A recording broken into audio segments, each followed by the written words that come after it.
Nasubukan mo na ba itong galaw ng daliri? Kakaunti ang nakakaalam tungkol dito, pero kapag natuklasan nila, hindi na nila kayang mabuhay nang wala ito. Itataas mo lang ang dalawang daliri at uulitin ang galaw na ito sa loob ng ilang segundo araw-araw. Mukhang simple, pero ang mga epekto ay maaaring maging malalim.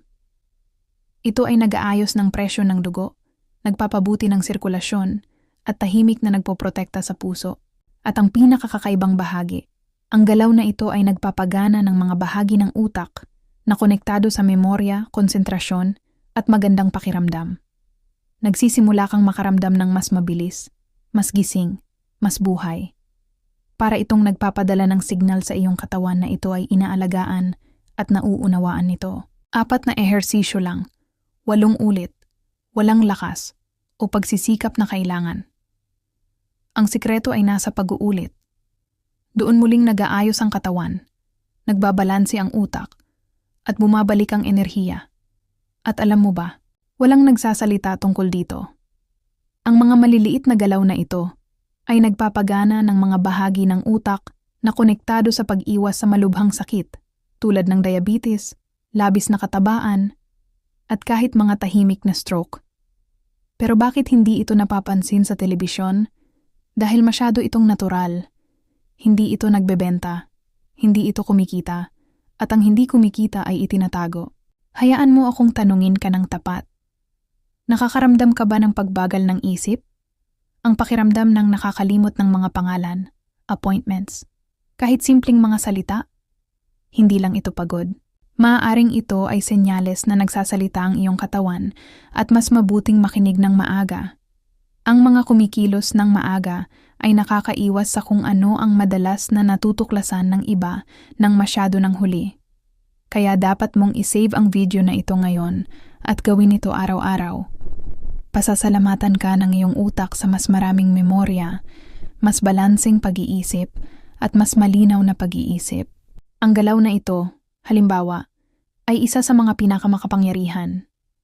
Ito ay nagpapagana na ng rehiyon ng puso at nagpapalakas ng mga ugat. 10 ulit sa isang araw, 2 minuto. Iyan lang. At napatunayan na ng siyensya na ang stimulasyon na ito ay nagpapabuti ng pagandar ng puso. At meron pang higit.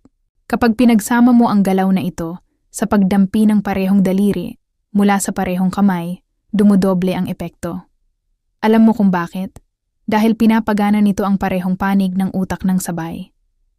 Ito ay nagpapabuti ng daloy ng dugo at maaaring makaiwas sa mga tahimik na stroke. Ang mga gumagawa nito ay nakakaramdam nito. At ang pakiramdam ay patunay na tumutugon ang katawan sa ganitong uri ng pag-aalaga. Ngayon, mukhang nakakatawa ito, pero isa ito sa mga pinakahamon. Pagdikitin ang hintuturo sa singsing na daliri. Hawakan ito ng 60 segundo. Alam mo kung ano ang ginagawa nito? Inaayos nito ang iyong mga iniisip at pinapataas ang iyong kakayahang humarap sa sarili. Ngayon ang isa pa, ang paghawak ng isang daliri sa iba pang 4 ay may direktang epekto sa mood. 5 minuto sa bawat kamay, madali lang pero malalim. Ito ay naglalabas ng nakatipong tensyon, lumalaban sa panghihina ng loob at nagdadala ng gaan sa loob. Sa paglipas ng panahon, mararamdaman mong nagiging malinaw ang iyong isip, tumutugon ang katawan, at ang magandang pakiramdam ng pagiging maayos sa loob at labas ay nagiging bahagi ng iyong araw muli. Kaya ano pang hinihintay mo? I-save ang video na ito ngayon at simulan na. Ilang minuto lang sa isang araw, pero ang mga resulta ay tumatagal ng isang buhay.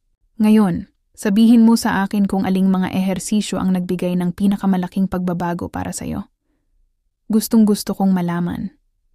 Isang mainit na yakap, at naway pagpalain ka ng Diyos sa iyong paglalakbay pabalik sa iyong sarili.